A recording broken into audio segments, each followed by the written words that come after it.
Goodbye to apartment 5B.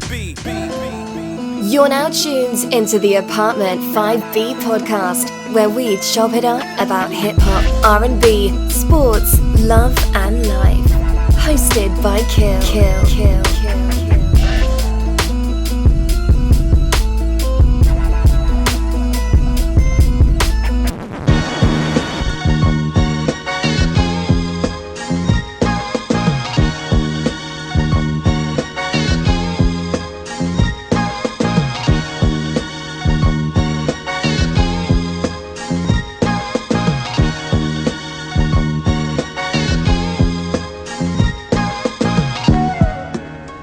What is going on? Apartment 5B Live. I got my peoples with me.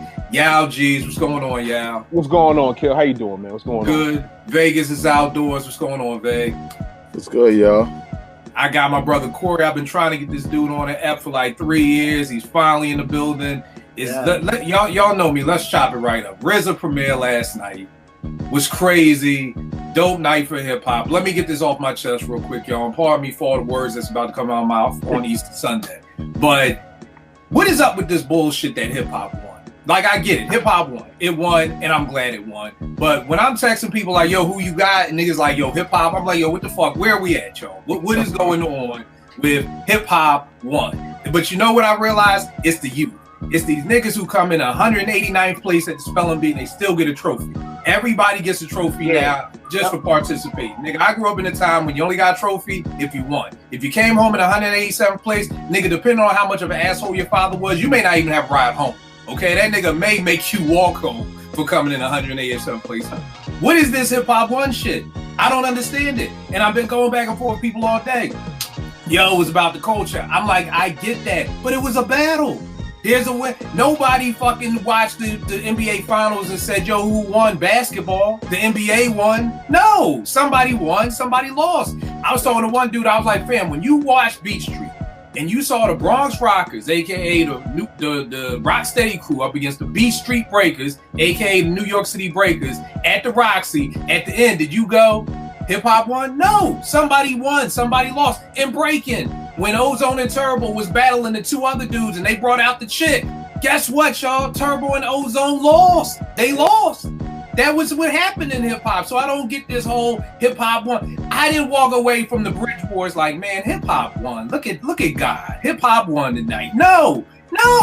BDP won. Shan's career was over. It was a wrap. And niggas is like, oh yeah, Kill, but they didn't hate each other like in rap beef. You hate each other. Nigga, MC Lyte did not hate Antoinette. It wasn't no hate. LL Cool J did not want to try to fucking uncool Mo D in the club. No, nobody. Busy Bee's crew from the Bronx wasn't waiting to jump Cool Mo D after the battle at Harlem World. Yo, you won and you lost. I've never heard of something like this before. When Jay and Nas battled, I didn't hear one person say, oh, it was for the culture. We all won. It was cool. No, you had people saying Nas won. Well, it was just the nature of hip hop. So I just don't know what the hell is going on. But so before I even got started with these good brothers today, my first question was, did y'all have a winner? Because if any of y'all would have said hip hop won, then we just gotta talk next week. Because I don't understand hip hop won. So I'm glad that everybody here said yes, I had a winner. So let's get right into this, y'all. Number one, I want to know, how did y'all I want to salute Vegas because it was Vegas's idea to do the scorecards and kind of keep up with each round and then to come back and do a follow-up show. But tell me this, y'all, how were y'all judging the battle? You know what I mean? Like, because I know some people were judging it like my favorites. You know, like me personally, I tried to be objective. Like, I like Mass Appeal better than Cream, but I was like, Cream won. I'm like, Cream is the bigger song. So even though I like Mass Appeal better, I got to give it to Cream. But no right or wrong answers. I know some people judge just off my favorites. Nigga, I like Bring the Pain more than X, Y, Z. So, Corey, how did you judge the battle last night? Was it like my favorites? Was it, were you trying to be objective? Or were you just like, yo, whatever? Man, I tried to be objective, Kill, man. I really did. But it was just certain songs, man, that I was feeling. I was just like, man, and it was also when they played the songs. Right. I feel like, and I don't know if the other guys will agree with me, but I feel like Premier could have closed this thing out a little earlier if he had dug in the crates a little earlier with some of his banger bangers. But, I I pretty much tried to judge it based on the song versus the other song, you know. And like with you, what you just said with Mass Appeal and Cream, I like Mass Appeal too, but I like Cream better. And as soon as I heard Cream, I was like, oh, it doesn't matter what Primo plays, Cream won. Same thing with Incarcerated Scarface. You mean RZA won? I mean, yeah, RZA won. Yeah. Yep. Same thing. Veg, what about you? How were you judging it? Veg. Yeah. Veg, how were you judging it? I was judging it kind of the same way. Like originally when it started, I was just thinking about beats. You know what I'm saying? Like, you know, because that's kind of what we into. That's what it was about. It was about beats. But I think as they started playing some of the records, I started thinking more about the songs. You know what I'm saying? And I think because I was surprised by some of the picks they went with early, that I started to think a little bit differently about the beats. You know what I'm saying? Where like where Premier played the MOP joint. I think that was like his second record. Yeah. And it was a song that I knew he produced, but I totally forgot about. So then I was like, damn, well, maybe I should start thinking about beats and, you know, versus songs. But I think it just depends on the randomness that they was doing with the order in which they played them. Like, it didn't feel like a real strategy was going on. It felt like two DJs playing off of each other. You know what I'm saying? Like, oh, you got a record by Nas, I got a record by Nas. And I don't know if they was trying to play records to actually beat each other every time, but I think after a while I just started looking at, okay, well, song for song, but what beat do I like better? You know what I'm saying? Or what beat is iller? And then kind of weighted from there. All right. What about you, Yao? I really didn't have. I just wanted to have the expectation of whatever I was hearing, how it made me feel. You know what I mean? Like how it made me feel when it came on. Like, obviously I knew the majority of the records he was gonna play. He did. Like, both dudes threw a couple curveballs at you throughout the whole thing. But I was just judging. I think it was like an all-encompassing thing for me. Like, I know I was what I feel, but still take into account how it made me feel around the time. Remembering when the songs came out, what time it was, what was going on around the time, and try to like even revert to how it made me feel back then. So it was that aspect of it. And also, you know, you take into account what's the bigger record, the better beat, better rapper, whatever. Sometimes you take all that into account in some, you know, form or fashion. So that's how I had it. All right, no doubt. So let's get right into the battle. So, boom, RZA comes out with Liquid Swords. I'm like, okay, yeah. Give you a sec, but y'all, Veg, I was with you when he played Breaking the Rules. I was like, what just happened? Like, yo, dog, what did you do? Like, I felt like I was more prepared for the battle than Premier was. Like, I'm like, yo, in my mind, if we battling, I'm just like, all right, boom. My playlist, if he play Cream, I'm coming back with these 3 songs. So when he plays this, I'm gonna come back with one of these 5 songs. But Primo over at the side, like, okay, let's see. Like, you looking like the dude who had a new restaurant. Like, you don't know what to eat. Like, you don't know the menu yet. Like, what do I want to play? Like, I'm like, dog, I would have been had a playlist set up. Like, I know he gonna hit me with this. I know he gonna hit me with that. What's my counterpunch? It's like Vegas would say with boxing. Like, yo, you know you fighting a southpaw, so I'm prepared for, you know, what he's gonna throw. And people were saying like, well, Kill, this really wasn't a battle. And I'm like, well, what? Why wasn't it? It's called Verzuz. Like, that's what I was hyped for. I was hyped for a battle. Like, you know what I mean? And it's almost like I said, well, my bad. Next time I'll just, you know, I feel like this was an intimate night of hip hop, you know, legends, you know, over wine and cheese, you know, just playing songs and their playlists. Like, no, nigga, I was hyped for a battle. I was like, and to me, I don't know about y'all, Vic, I'll come to you, but it was like, that's what had me hyped. If this was just, you know, if this was just marketed as, oh, 2 hip hop greats just playing songs and talking, I probably wouldn't have been as hyped. I don't even know if I would have tuned in for it. I was on IG one day last week and Fat Joe and Primo was on.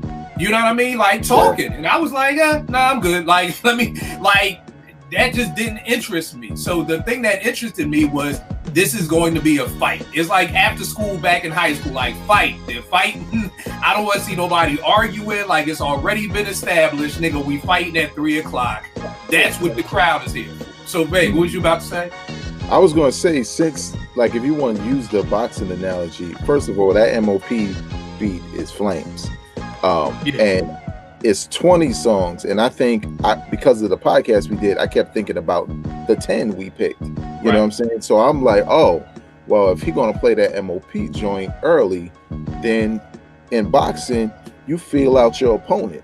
You know what I'm saying? In the beginning, you don't start throwing haymakers right away. You know, you try to see, it's what Floyd Mayweather does. You try to study what you think that person's going to do. You know what I'm saying? It's like a chess game. So when Primo did that, I was kind of like, oh, so he ain't going to go there just yet. You know what I'm saying? Like he threw the big joker out real quick with Jay-Z, but now he coming to MOP.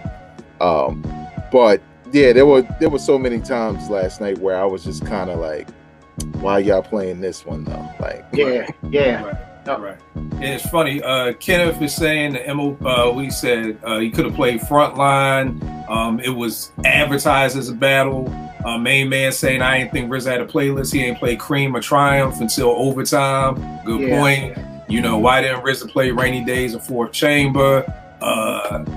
Kenneth got Premier winning 12-8 in the main rounds and 5-3 in the bonus rounds. So yeah, you know, we'll see. But so first song out the gate, Liquid Swords.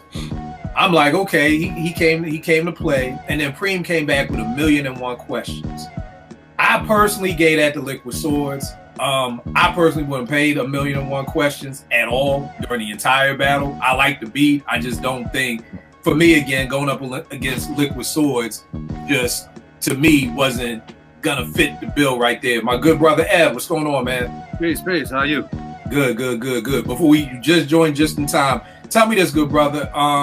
How were you judging this? Were you judging this like objectively, like it doesn't matter what my favorite song is? What was the bigger song? Were you judging this like my favorites? Were you looking at it from a technical aspect? Like I even found myself in one of these rounds, I was like, no way a Bob James loop gonna beat out what Primo did with this Bob James loop. So like, how were you judging it? Like objectively, favorites?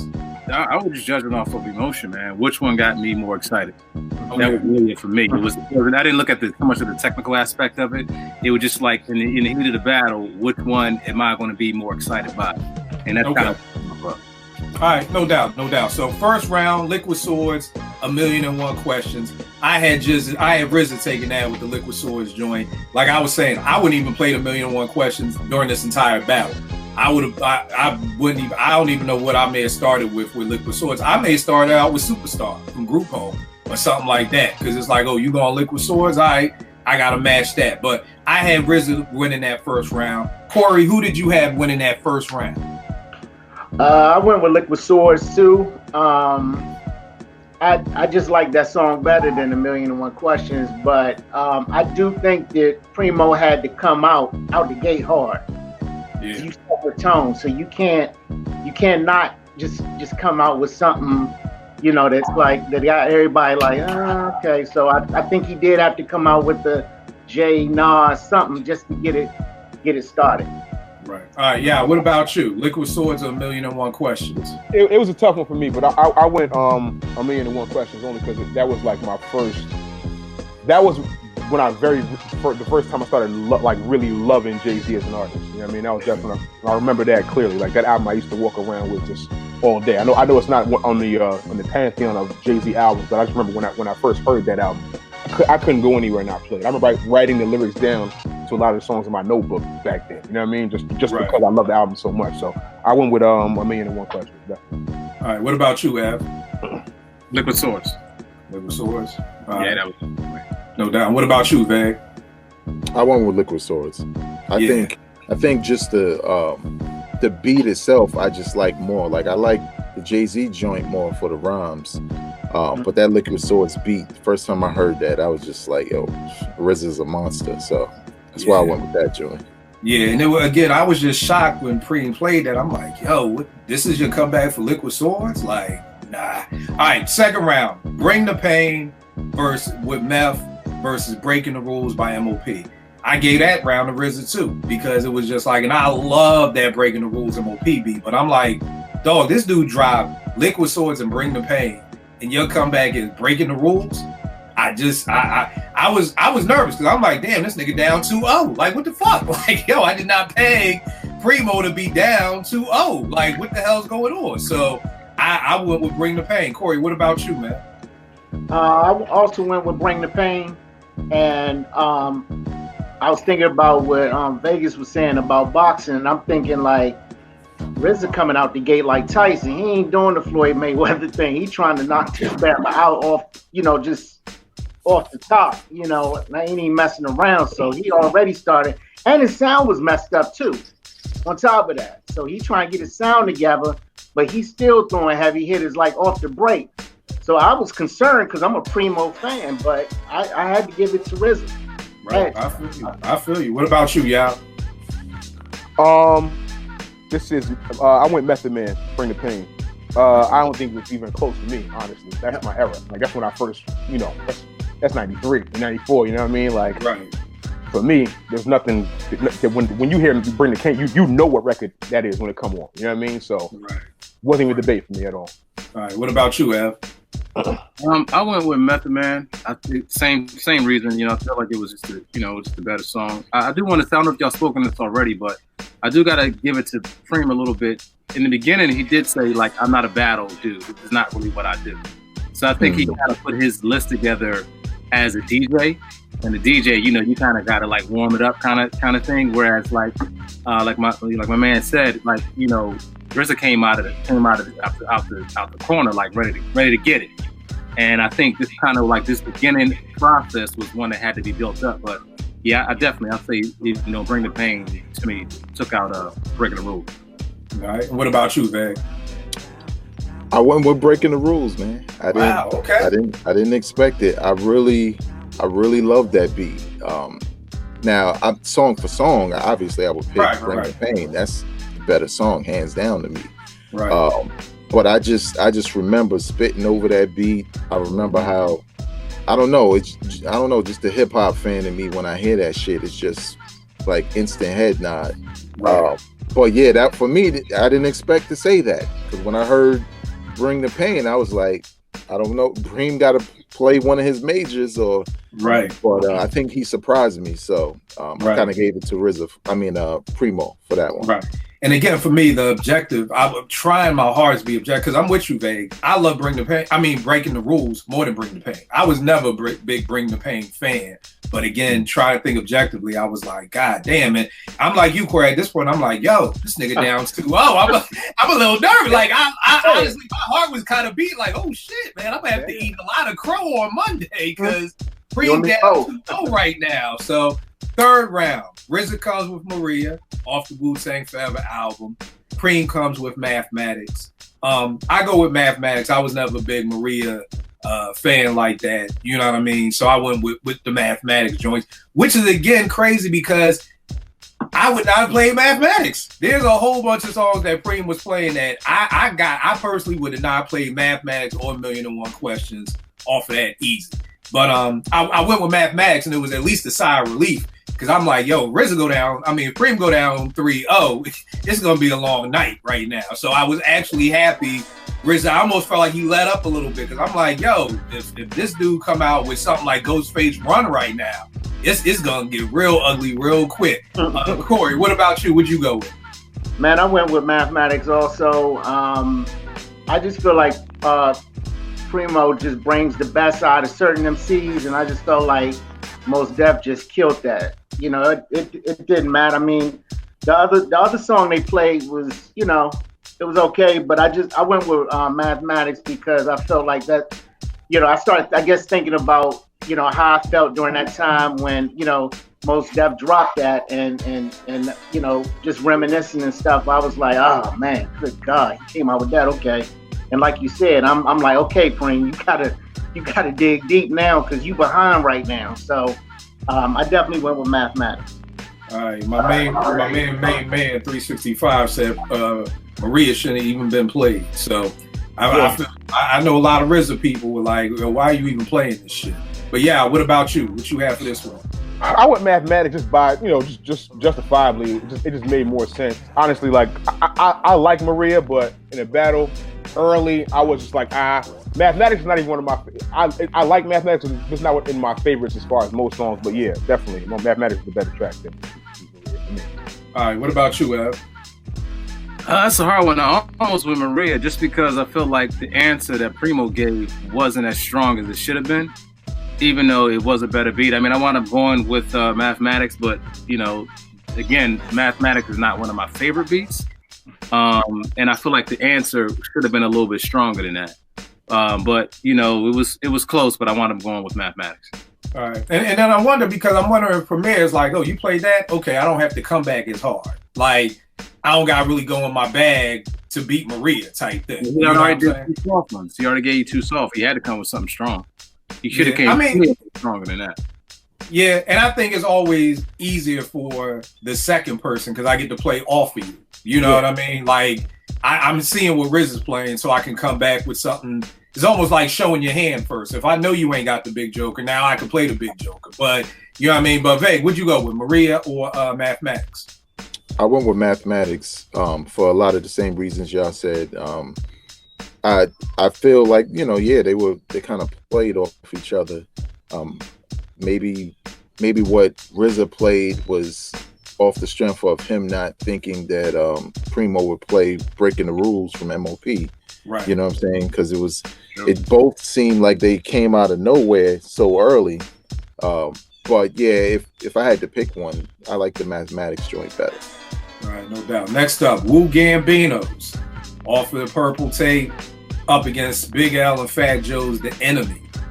I went with The Enemy joint. You know what I mean? I went with The Enemy. I love Wu Gambinos, but I just felt like The Enemy was just a harder song for me.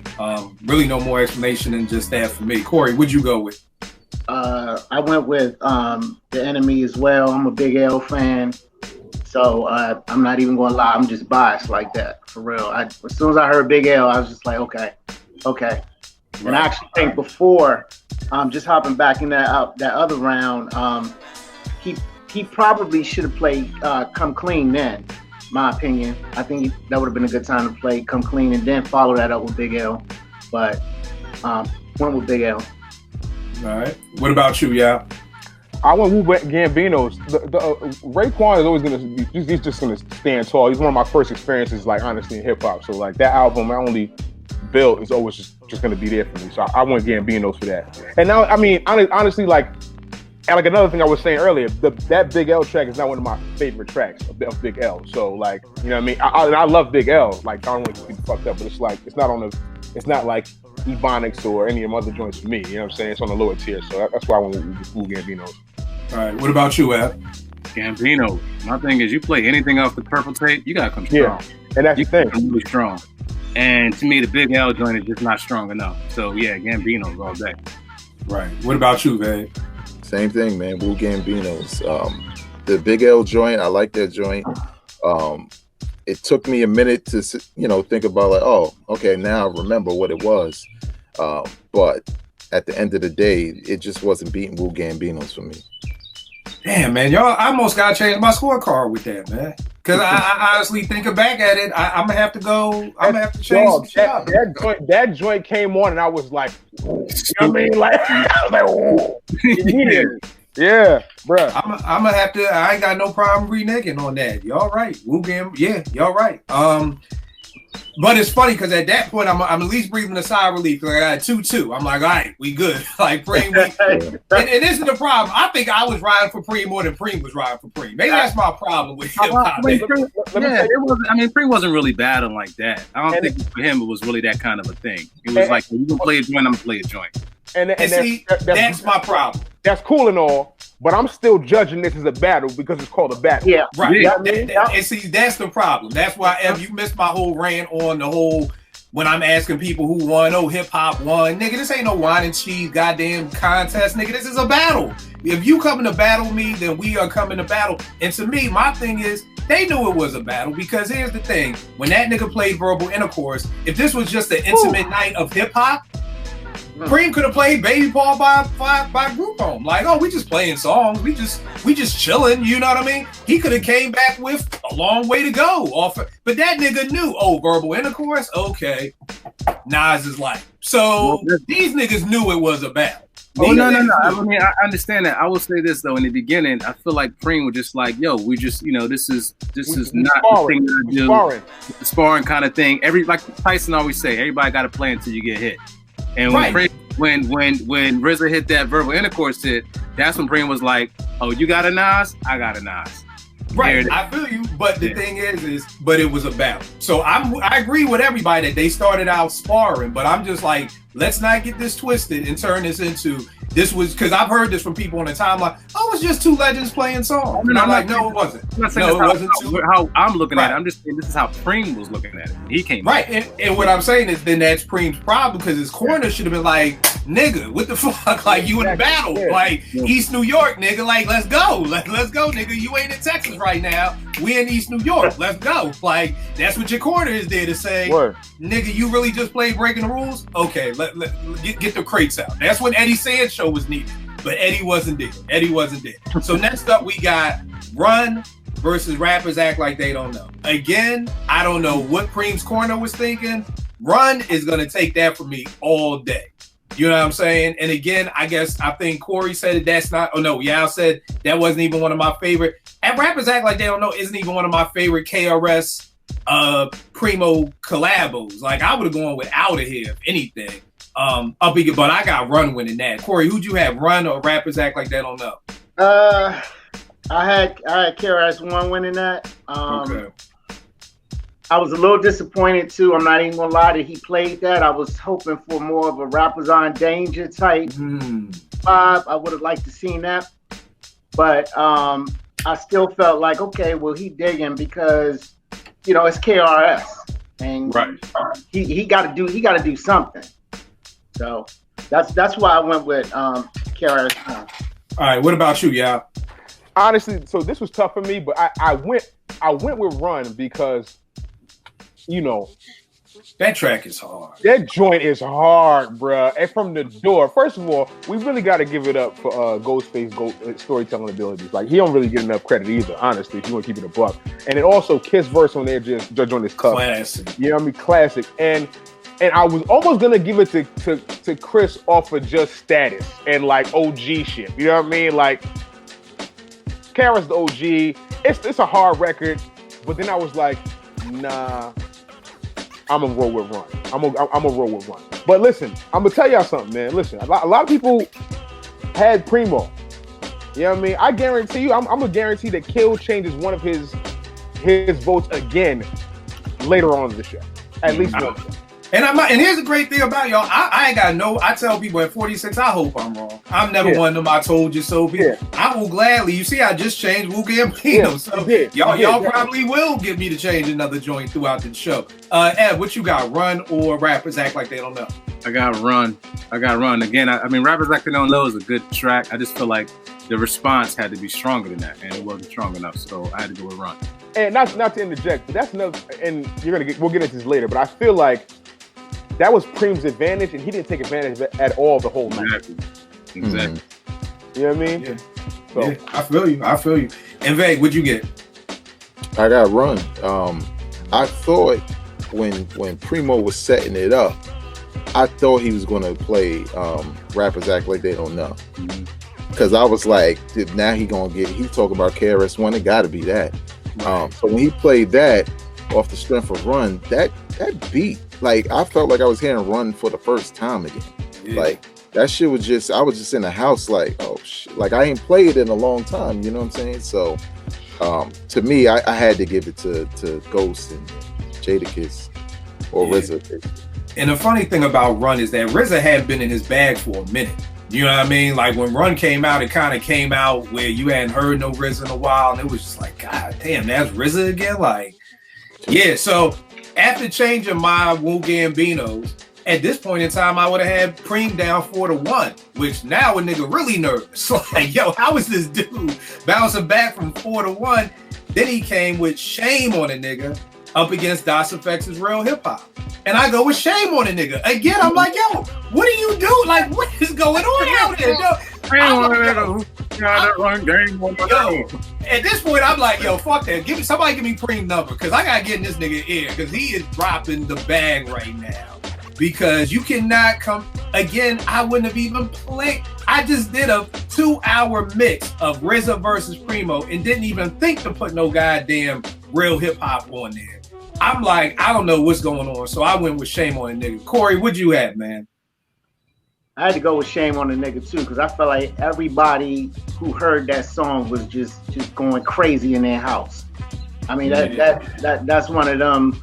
You know, you just start acting crazy, like you hear Dre saying, pick it up, pick it up, pick it up. You know, like as soon as I heard that, I was like, oh my God. Like I just forgot about it for a quick second until he played it. So I had to go. That was more emotional than anything, but I had to go with that.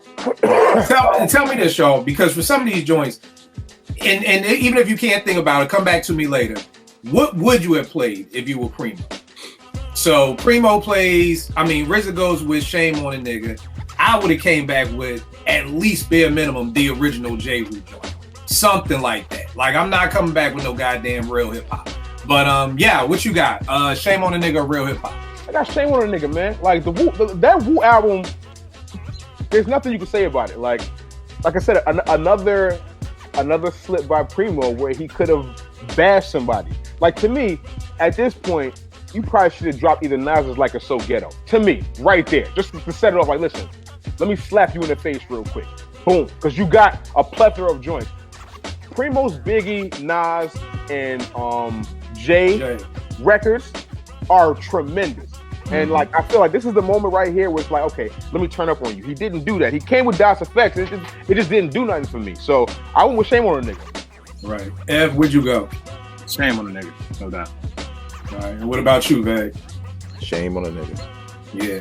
And at this point, we now have Primo down 5-1 with that shit. And now I'm really shook out here. I'm like, yo, what is going on? Next up, we got Jizza's Cold World against D'Angelo's Devil's Pie.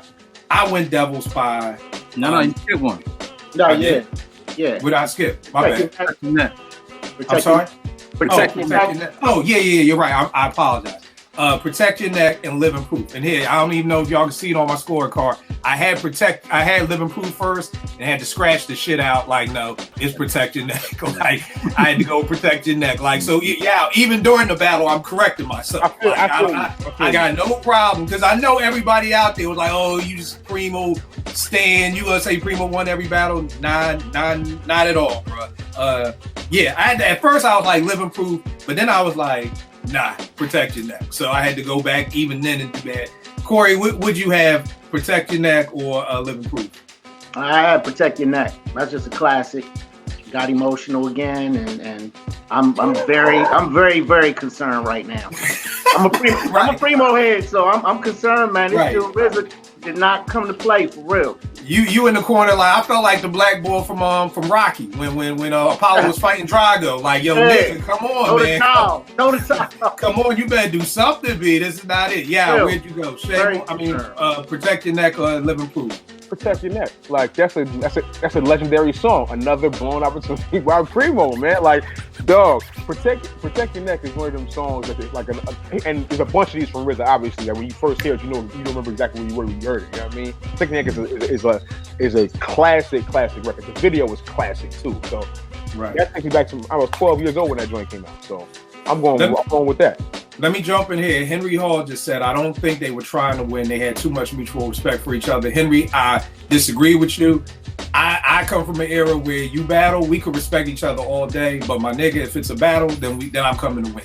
And that's just, maybe that's the competitive person in me. But if you say this is an MC battle, we can go to Juice. When GQ was on the turntable, is this a battle? It's how do you get on to the next round? How do you keep moving forward? So I agree that they had enough mutual respect not to be like, yeah, nigga, I whooped your ass type respect like that. But at the end of the day, this was billed as a battle. This was not billed as a intimate night of two legends playing their records over wine and cheese and crab legs. This was billed as a battle. If you would have just said these two guys are going to get together and trade stories and play some records here and there, I wouldn't have been hyped. I might have tuned in, but there's no way I'm hyped. There's no way I'm like, yo, I was like, what time is it? Okay, come on, y'all. We got to get this game over with. Shit coming on at 9 o'clock. If this is just the intimate night of just me in Vegas playing songs we like, nigga, no, I'm not hyped for that. I was hyped for the battle. That's you, that wasn't them. Well, I don't know what era they come from, because I would think they would have come with that philosophy of they told stories with almost every song they did for 5 minutes. Henry, I agree with you. I'm just saying that, in my opinion, if this wasn't a battle, there's no reason for, would you say, Ev? He was like, oh, you got a Nas, I got a Nas. If we just playing songs, just play songs. If we just playing songs, we could have just put on Into the Woo, and he could have put on Step in the Arena and just had the music playing while we told stories by the campfire and ate wine and cheese all night. Ev, protect your neck, living proof. Protect your neck. I will say, Primo's my dude. Primo's is my dude, but RZA's my dude too. And I kind of like going into this thing. I was like, yo, RZA got some joints. I seen a lot of stuff on Twitter, and cats was like, Primo going to wipe him, sweep him, whatever like that. RZA got joints, and he came with it. And this is one of them things where living proof. I love that beat, but in that era of the battle, at that moment, protect your neck. Right. What about you, babe? I was like you, Kill. I was listening to that Living Proof beat, and I was like, how am I not going to pick this? But it's protect your neck, man. Like, yeah. And it's crazy because I came back like 2 rounds later, like, nah, I got to change that. Like, I had to come back like, you know what? Now at this time of point, RZA is up 6-1. So you talk about being nervous. I'm like, yo, what the hell is going on right now, man? Next up, we got Cold World, RZA, Devil's Pie, D'Angelo. I went with Devil's Pie, no real rhyme or reason. I just thought Devil's Pie was the dopest song, doper beat. Corey, which way did you go? This one was a little hard for me because I'm a Deck fan. That's my favorite Wu member. So hearing Cold World, I was like, but when Primo switched it up and put Devil's Pie, and I heard that bass, and I was like, oh, okay. So I actually liked it because I felt like it was a switch-up pitch, a badly needed switch-up pitch. All right. No doubt. What you got, yeah?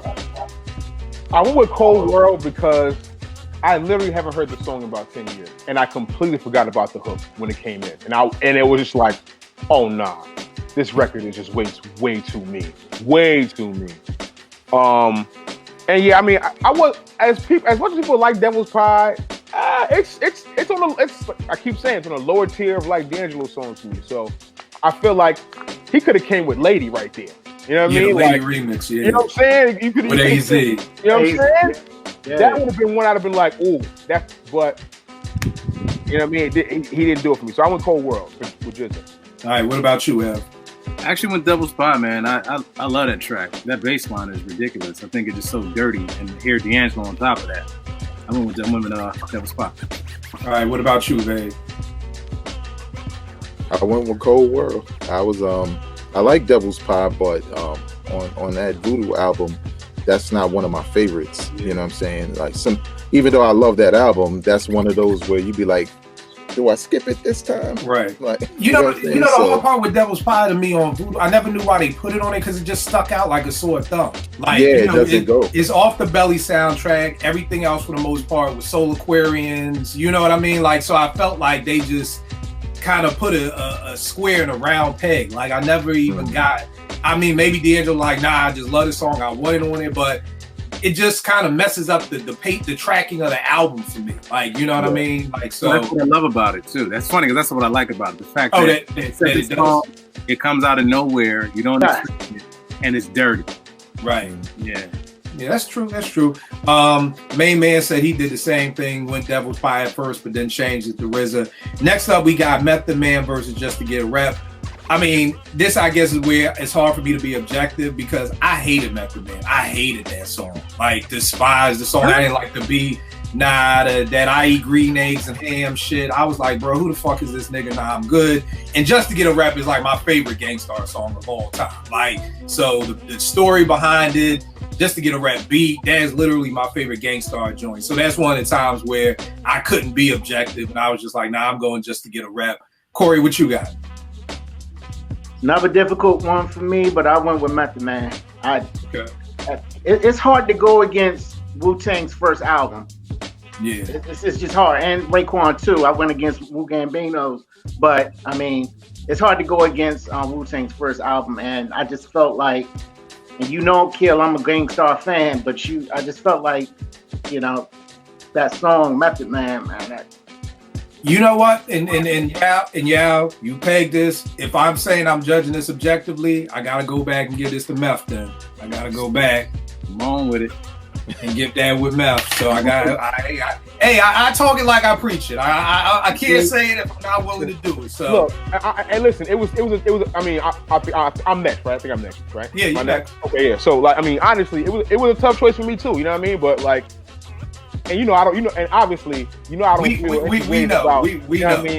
We know. Yeah, you guys know how I feel about Gangstar. Let me explain to everybody watching let me explain what I love about Yao. Man, there are people who will say things to me like, that ain't such and such ain't even a top 50 in MC. And I'm like, name 50 MCs. This nigga really did name 150 MCs that he thought was better than Guru. I mean, literally wrote them shits out and sent them to me. So I will say this, because most people talk about they ass on Twitter. They be like, oh, that's such and such. And I'm like, name them. And they be like, oh, well, whatever. I give it to this brother right here. He named them to the point. I was like, yo, who the hell is Fred the Godson? You know, you got some mixtape rapper, and I love Fred the Godson. Nothing but prayers for him right now, dealing with this coronavirus and being in the hospital and everything like that. So nothing but prayers for Fred the Godson, bounce back. But I always give that to Yao. If Yao tells you something, he will back it up and give you the facts. So my bad. What were you gonna say? I'll be having the time. Is what it is. I'll be having the time. Well, I forgot what I was just saying. No, you were saying that it was a tough pick. It was tough. It was tough. But I went with MECHOD, man. Like, it's one of those records, another one of those Wu-Tang records that kind of stamps.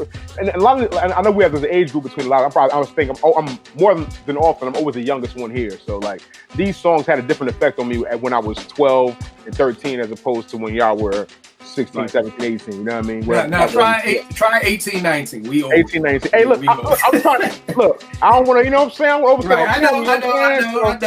It's cool. You know what I mean? But I definitely went Method Man. I know you say like, to me, he is the he's the best, he's the most skilled MC to me in, as far as the MC, as far as a rapper, like if I threw everybody in the booth, I think I would choose Meth out of everybody. I think he's the best rapper out of the whole group to me.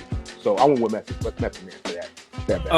Henry Hall over here, Method Man would sound like DOS Effects on that, but the beat was banging. Main Man, damn, I'm about to change my pick to RZA. This show about to have RZA coming out by everybody. I'm telling y'all. This about the third person in the chat room over here who said they changed their pick. Kenneth is like, how could I forget Yao's disdain about Guru? Yeah, I don't know how you could. It's there. But it's there. Yeah, I mean, Ev, what you got? Method Man or Just to Get a Rap? Listen, Just to Get a Rap was one of my favorite Gangstar songs. I remember that. I remember exactly where I was at when Method Man came out. I went Method Man. It was just a doper. You know, I don't say it's the dopest song, but in that moment, it won. Okay, all right. And what about you, Greg? Same thing, man. Method Man. Just to Get a Rap was the Gangstar record that made me a fan of them as a group. Maybe going by Step in the Arena. But Method Man, I just couldn't go against it. I just felt like with Primo, I was feeling like I love Just to Get a Rap, but that ain't it. That ain't the Gangstar record to pull out, man. All right, so Veg, what do you pull out? If you're Primo and he plays Method Man, everybody, what would y'all pull? Code of the Streets, maybe? Yeah, like, there it is, right there. You know what I'm saying? Like, that didn't get played at all. Right. That's what I'm like, yo, how'd you not play Code of the Streets? Yeah. All right. Code of the Streets, good pick too, good pick. Next up, we got, at this point in time with me changing these picks, I got Primo down 7-2. So this ain't looking good. Next up, Motherless Child up against Jay-Z The Evils. I love Motherless Child. Like y'all said, I love ghost storytelling. You know, every summer from 1st to 8th grade, I stayed in Fort Greene, Brooklyn. So him talking about the Albee Square Mall, I stayed at the Albee Square Mall on that Beach Street. But I up against Jay-Z's The Evils, I had to go to Evils. I've always loved that beat. I always loved that song. Love Motherless Child too, but I gotta go with the Evils. Corey, what did you go with? I went with the Evils too. Like I was saying earlier, Primo brings the best out of certain MCs, and he and Jay got a chemistry, man, or had a chemistry that I felt like, just unmatched at times, and it's something about that song with that loop, with Snoop in it. Primo started playing it. I was just like, oh yeah, it's over. It's over. Right. What about you, yeah? I definitely had the Evils. It wasn't even a fair fight, honestly, keep it a buck. Like, I love Motherless Child, but that matchup wasn't even close to me. That's one of those cards you pull, bang. You know what I mean? Like that sample was, and like the Snoop shit is outstanding on that record. Outstanding. The Murder with the K sample. And now like Jay was floating all over that record. You know what I mean? So like, I'm rolling with the Evil. All right, what you had, Ev? I went Motherless Child. All right. I like the dirt of it. I like that whole like Baptist. That shit with some dirt ass drums. It rocked for me. So I went Motherless Child. All right, what'd you go with, Veg? I went with Motherless Child. I mean, I love the Evils. But again, like in this battle, knowing these records, off of memory, but also when they play them, I just forgot how ill the Motherless Child beat was. Yeah. And, and I listen to Reasonable Doubt often. So I'm, familiar with the Evils beat, but Motherless Child just did it for me. All right. Will T said the Evils was an easy choice. Speak Your Cloud said they went with Motherless Child all day for me. And the Evils is my favorite song on Reasonable Doubt. Sean said Motherless Child for him. Next up, Verbal Intercourse versus Nas Is Like. To me, both crazy songs. Songs. This is when it changed. This is when this to me is when it started to shit got Primo woke up. Like, oh wait, I'm in the battle? Oh, okay. Right. Verbal Intercourse may be one of my top. It is a top 5 Nas verse ever for me. Like, so that was just crazy. But I like Preem's bounce back with Nas Is Like, because that was huge for me. I remember being at the radio station at that time, and we kind of had written Nas off, and then when we heard Nas Is Like, we was like, that's crazy. So I went with Nas Is Like. Corey, what'd you go with? I went with Verbal Intercourse. Verbal Intercourse is one of the best rap songs I've ever heard. I went with that versus Nas Is Like. I felt like Nas Is Like, of course, is dope, but I feel like that was the time to unleash New York State of Mind. And I was kind of pissed that he didn't do that, because that's what was needed to be on point with, in my opinion, with the Nas and Raekwon joint. So right. All right. What about you, yeah? This was tough. I went Nas Is Like, but right now I'm even leaning towards going back to Verbal Intercourse, honestly. But I don't know. I'll make as soon as the panel is done, I'll make my final decision. But man, Nas Is Like was one of my favorite records when it came out. It was like you said, people said that Nas had bounced back, but for me, I loved It Was Written. So like that was like following up It Was Written. So it was no like drop off for me. I get confused on that. It was Nas Is Like. Wasn't there an album in between It Was Written and Nas Is Like, Veg? Or was it? Oh, that was right there. Yeah, that was the I Am album. Yeah. Okay. All right. I'm bugging. All right, Ev. What about you? Verbal Intercourse and Nas Is Like. This was super tough, man, because Verbal Intercourse is one of my favorite tracks. It's my favorite Nas verse of all time. It's always my quotable Nas verse, and when RZA played it, he played it so well. He stopped after the Nas finished his verse. I thought it was sick. I thought that was it. And for me, what tilted it for me is Preem's setup. And his setup was, and I put this on Twitter, he said, oh, you got a Nas? I got a Nas. And he dropped Nas Is Like, and I was like, ooh, that was nasty. So I had to go with Nas Is Like off of that. And to me, Verbal Intercourse, and somebody said it on here, I think his main man said, Verbal Intercourse is a better song, but Nas Is Like is a better beat. I agree completely.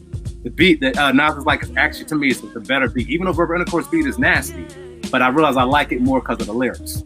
Right. Nas Is Like, Ridiculous. And it's crazy because I was with you on that statement because it reminded me of that shit in Avengers where it was like, oh, you got somebody or we got a Hulk or something like that. Exactly. So it was like that for me. Veg, what you had?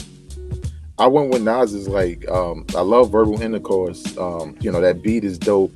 But first time I heard Nas is like that joint sound like a ghetto superhero theme, you know what I'm saying? And Nas was just riding that track like it was nothing. So it was easy. Like once I heard him play Nas, it's like I already had my pick. Right. All right. So at least even with my changes right now, I got RZA 7-4 above Primo. Next round we got $150 off Supreme Clientele up against The Question Remains. And at first I was leaning towards $150, and this is where I became super technical. This is when the producer in me jumped out, where I was like, I can't give no Baby Huey loop the win over what Preem did to that Bob James sample. For people who don't know, for people who don't know, this is the same Bob James sample that Kwame used for the rhythm. So if you listen to Kwame's The Rhythm, and then you listen to The Question Remains, and you understand what Preem did to that Bob James sample, I was like, I just can't. And I like $150. I love $150. It's a hard beat. Baby Huey's one of my favorite breaks of all time. But I had to go with The Question Remains, which was a crazy B-side for Gangstar. Corey, which way did you go? I went $150. That was it. I remember when it came out. I'm not a big fan of Question Remains, so I know that sounds crazy, but I'm a big Gangstar fan. But yeah, I went with $150. What about you? Yeah, $150. I went $150. You guys know the reasoning already. Not a huge Gangstar fan. It wasn't really one of my joints, so I definitely went $150. Supreme Clientele is one of my favorite Ghost albums. So, what about you, Ab? I went $150, man. I feel like it's a dope ass beat, but $150, regardless if it's a loop or not, RZA found that shit, and that shit it's a perfect. That Baby Huey shit is Baby Huey joint. This is one of my favorite, and I love the break, but the baby that break is so ridiculous, and the way he used that break was so. I just thought it was dope. I could care less if he did or whatever it was. Yo, this a wild boy, man. What this boy wearing on the back, man? I don't even know what my man got on. He got the robe. But yeah, Baby Huey joint, very crazy joint. And would you go $150 or Question Remains? I went $150. That beat is ridiculous, and Redman got busy on that joint. Also, I think every time I hear that beat, I think about that Redman first. Body dude in the bed with the nurses on. Yeah. Woo! That's my shit. Shit.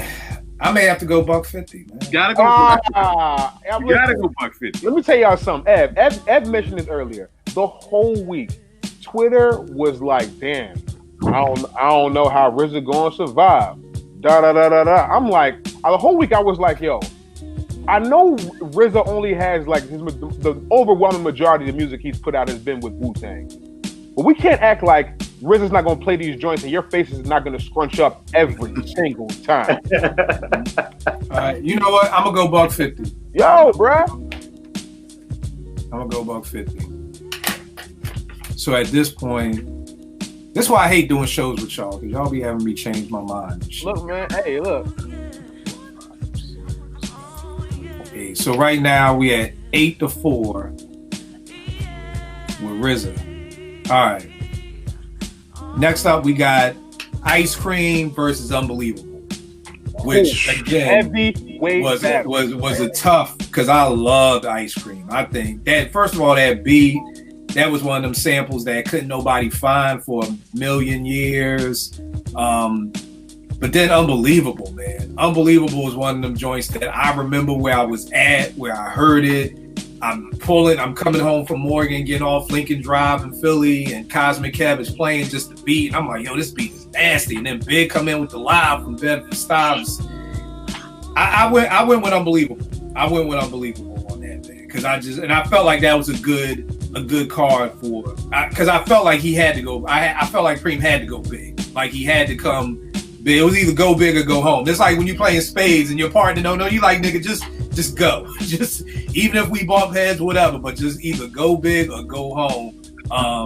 yeah, even what you were saying earlier about during the week, I just didn't peg Premier to have this playlist that he had. You know, so when you kept saying this was the perfect opportunity, this was the perfect opportunity, this was the perfect opportunity, I feel like if Primo would have taken advantage of those perfect opportunities, it could have been a lot better than what it was.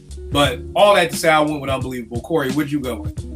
As soon as I heard Ice Cream, I was concerned, but when he came out with Unbelievable, I was like, finally, a body blow. This is Eddie George and Ray Lewis meeting right in the middle, right here between these two songs. But I just feel like Primo bring the best out of certain MCs, and he got Biggie, you know, on a good day, on a real good day. Right. So I gave it to him. What about you? Yeah. This was very tough because I literally in a group chat earlier in the day had said, "Yo, how are you gonna beat Ice Cream? How are you gonna beat Ice Cream if he plays Ice Cream?" Because I was arguing with niggas in my group chat, like, "Yo, dog, don't sit here and be sleeping. Like, when Ice Cream come on, Primo will have to make a decision. You know what I mean? He's gonna have to make a decision.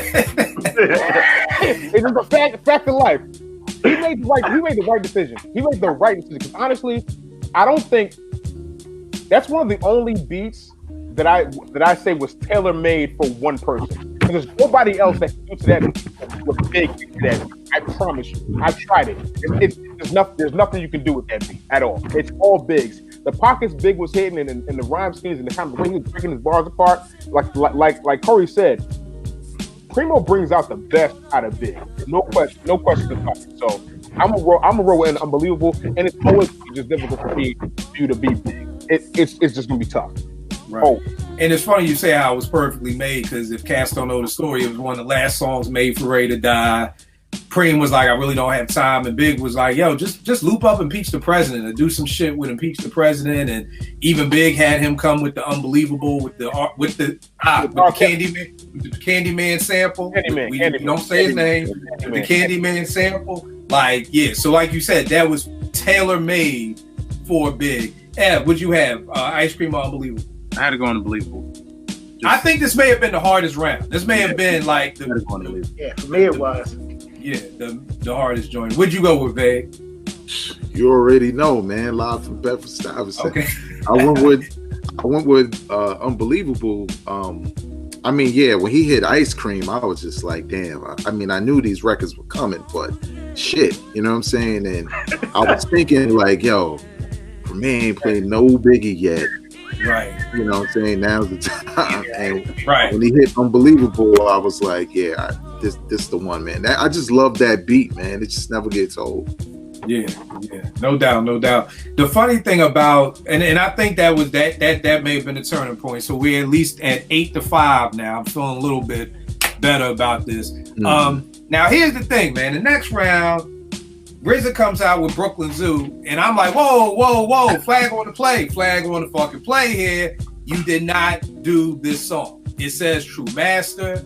People are like, well, you know what? The credits say that. I'm like, my nigga, it's been 25 years. You've had 25. First of all, RZA is behind everything that was going on at Wu, especially at that time and point. So it ain't the liner notes, I didn't catch that. Trust me, if RZA did Brooklyn Zoo, that shit would have said produced by RZA, may said co-produced by True Master, whatever.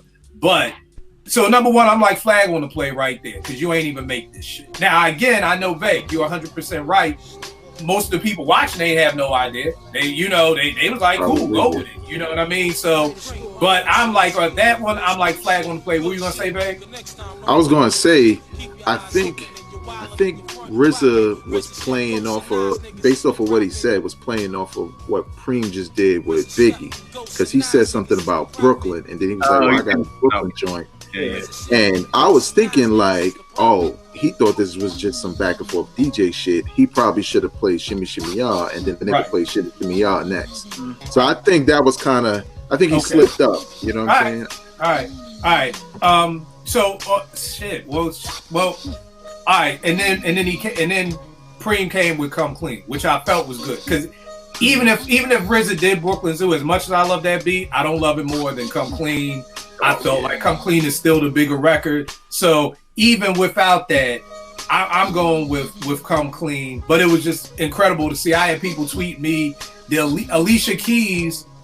Well, Jermaine Dupri used the Brooklyn Zoo beat for something off Alicia Keys on her first album, Girlfriends. People was sending me the liner notes from that album, and I'm just like, look, at the end of the day, y'all, I'm just gonna go with True Master, because there's no way that Brooklyn Zoo to me is one of the hardest beats ever. You know what I mean? Like, I would put that as a top 5 personal favorite Wu track personally. No way in hell, if I'm RZA, do I just give that to True Master. I don't care if True Master my little brother, nigga. I made that beat, so I'm just going with that.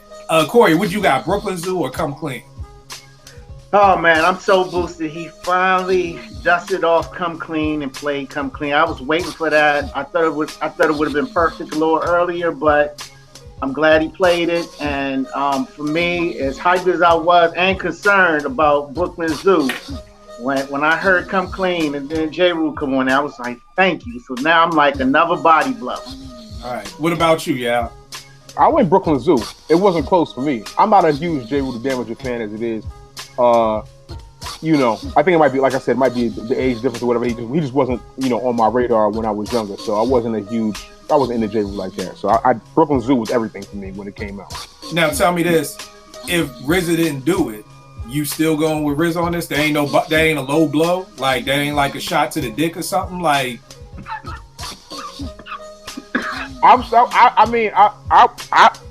Brooklyn Zoo is one of the hardest beats of all time. I'll probably still roll with it regardless. Like, but RZA ain't do it.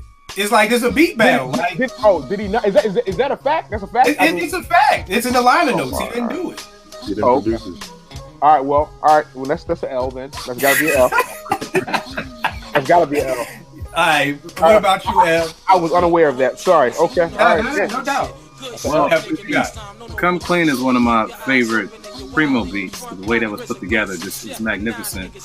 In that battle, I like Brooklyn Zoo better. Emotionally, I like Brooklyn Zoo better, but I can't give RZA Brooklyn Zoo because he didn't do Brooklyn Zoo. So that was the only reason why he lost that round to me, is because he didn't do it. But if he did do it, it would have been Brooklyn Zoo. All right. What about you, Vag?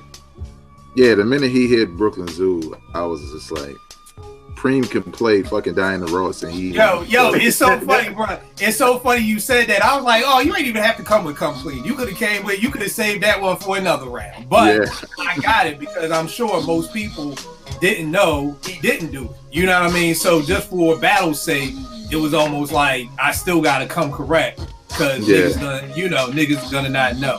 Next up, we got Shimmy Shimmy Ya versus Kick in the Door. And I love Shimmy Shimmy Ya, y'all. I love Shimmy Shimmy Ya. Kick in the door. But goddamn, I love Kick in the Door, man. And with Big was, I don't know what it was about. Off topic for 1 second. Who would you have rather seen Primo, a 95 premiere do an album with? Biggie or Nas? Because the stuff that he comes up with Big is just, to me, so...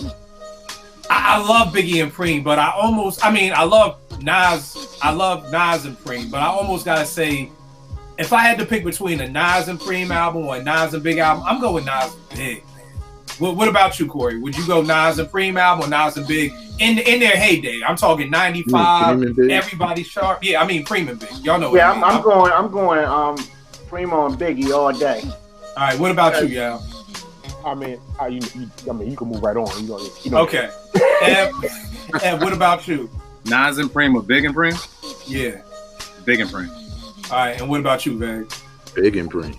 Yeah, it's something about just Biggie and Premier, like the magic that they cook up together. They just sound so good. And I mean, Big just, again, with Kicking the Doors, I'm listening to Life After Death and the Mad Rapper skit goes off and I'm like, God damn. You know what I mean? And just stupidity, and I mean, just for shits and giggles, this is the sample, Screaming Jay Hawkins, I Put a Spell on You, like, just Kicking the Door is just nasty. So I got Kicking the Door over Shimmy Shimmy Ya. What about you, Corey?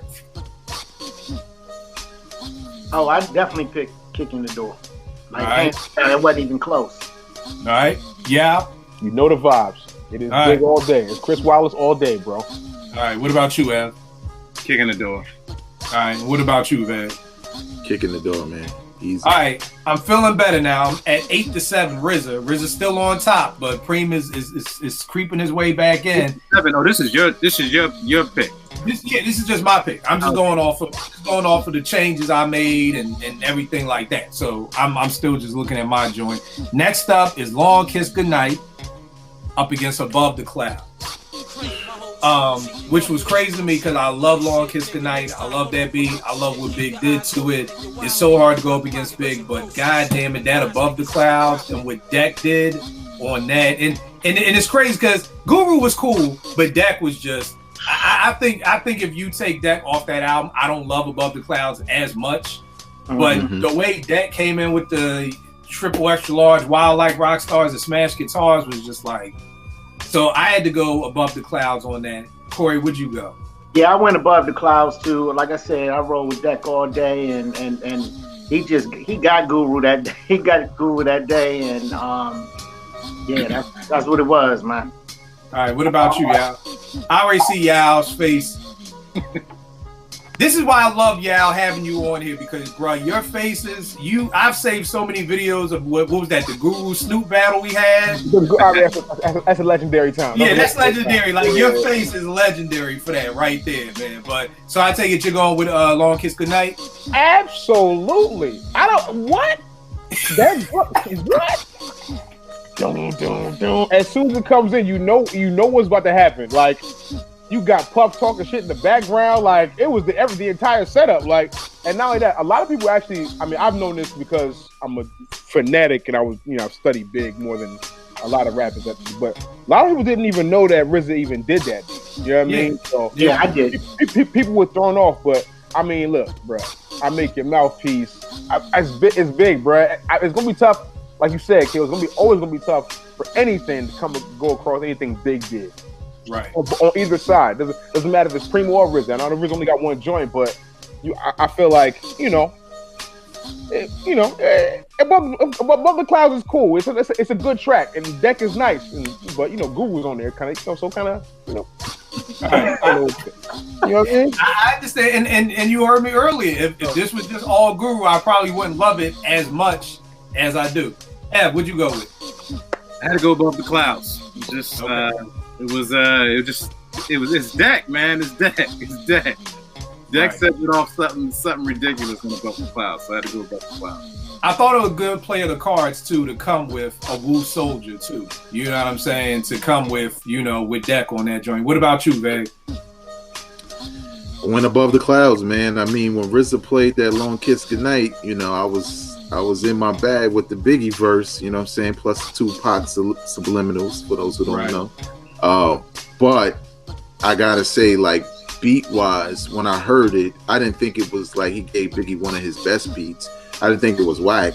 But Above the Clouds, that beat is just dope. And then, like I said, Inspector Deck just makes it even better. Right. Eddie got kicking the door. Not one of my favorite Primo beats. Shimmy Y'all for me from the last round. Chaff says Primo wasn't battling. He was acting like he was playing dominoes with the booty call. If it's about the beats, Eddie said if it's about the beats, definitely Above the Clouds. But Biggie did his thing on Long Kiss Goodnight. Sean said Above the Clouds. All right, now we got Assassination Day versus New York State of Mind. To me, that was a no-brainer for me. It was New York State of Mind. So yeah, I just went with New York State of Mind. Corey, what about you? Yeah, I went with New York State of Mind, and for me, it wasn't even close. I think that's one of Nas's best songs he's ever made. And as soon as I heard it, I was like, finally. Right. What I'm about also you? boosted because Primo is in his groove now. Finally, I'm like, okay. Right. Because the end of last round with at least my new scorecard, we was at least finally at 8-8. I felt good. Like I felt like Preem came back. He's on the move. But we shall see. Yeah. What about you? Assassination Day or New York State of Mind? I got New York State of Mind. Okay. What about you? Oh, my bad. No. I mean, for obvious reasons, honestly, like that, set up one of the greatest albums of all time. You know what I mean? Most people's top 5. Some people's 1, 1A, 1B, whatever you want to call it. But I mean, it speaks for itself when it comes in. So. Right. Ev, what about you? New York State of Mind. All right. And Veg?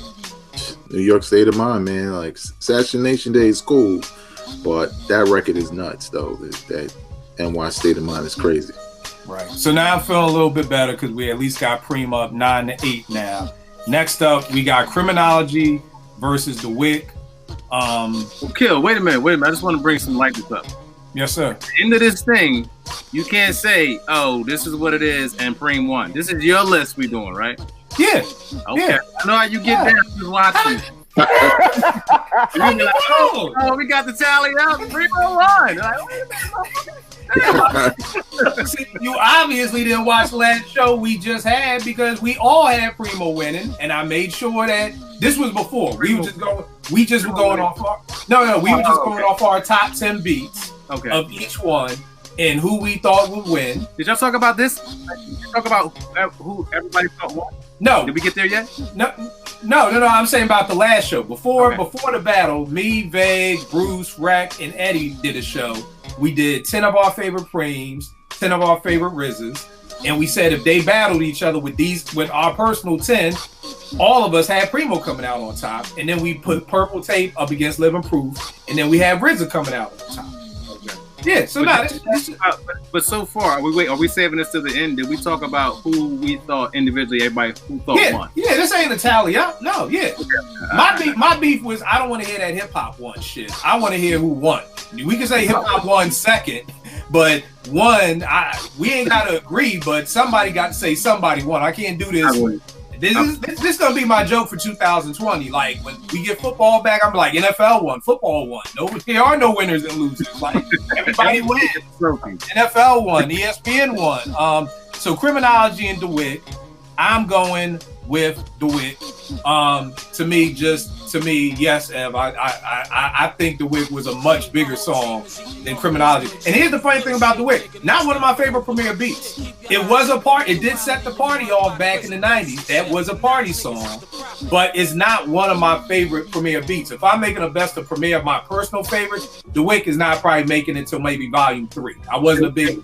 And what do you say you're judging off of what again? What was your criteria? Like the bigger song. What was the bigger song? I gave the example with Mass Appeal and Cream. I think Cream is a bigger song than Mass Appeal, so RZA will win that round, even though I like Mass Appeal better. So I actually like Criminology better than The Wick, but I just felt like The Wick is a bigger song. Like Lemonade is popular drinking and still is.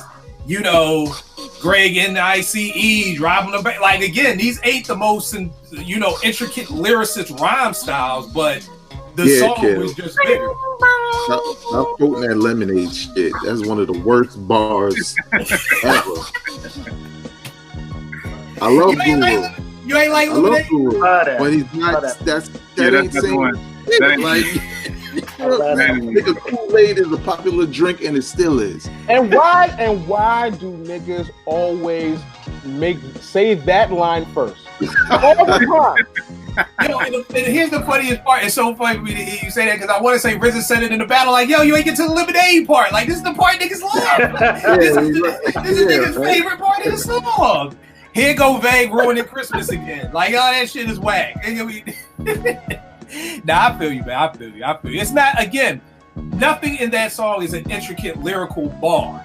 Yeah. I don't know why I like Greg NICE, driving the bass, we must pay a fee, not for free. Like this is not a lyricist showcase. And then Smooth B, did you leave your Philly at home? Do you have another? I want to get blunted by. It's like Snagglepuss. Like I don't know. So I'm not like this is not the greatest song in the world, but to me it was a bigger song than Criminology. Whereas you will see later on, I think Mass Appeal is a better song, but it's not a bigger song than Cream. So, and to answer your question, that's how I'm judging it. And it's not on no Primo Dick Ride because it's not even it ain't even one of my favorite Primo songs. But so I went with Dwick. Corey, what'd you go with? I went with Dwick too. I'm a Lemonade nigga. Also a Greg and I nigga. So I love both of them cats, man. Yo, I want to say Primo has a new song with Run the Jewels with Greg featuring Greg Nice too. Well, yeah. I haven't heard it, but I just saw it. Check that out. But I went with them. It's the same beat as Dwick? It samples Greg Nice saying "Ooh La La." Oh, okay. So Greg Nice isn't really rapping. It's just him. It's just that? that sample from DeWick. Yeah. Is that the new way to get over on sampling clearance? You say featuring instead of, because I'm like, I thought I was going to hear Greg Nice bars or something, but Maybe. okay. Yeah. What about you? DeWick or Criminology? I actually went with DeWick here. Okay. I think it's one of those records. Look at Ev's face. Ev is like, what the hell? I'm pretty sure y'all was coming on this side. Wait a second. It's more because of the Greg Nice than Guru, though. No question. Like, you know what I mean? Like, and as a young boy, when I was in the parties, that was one of the parties, particularly when I was out in Philly. Like, that joint used to set the party off. You know what I mean? Like, so I'm always gonna be a little partial to that song from Gangstar, but that might be all you get, honestly. We'll see. All right, Ev. I think I know where you're going, Ev. Just Criminology, like that beat is ridiculous. It's so it's dirty as fuck. It's just a beautiful ass, dirty ass beat. The beat is so dope. The song is off the Purple tape.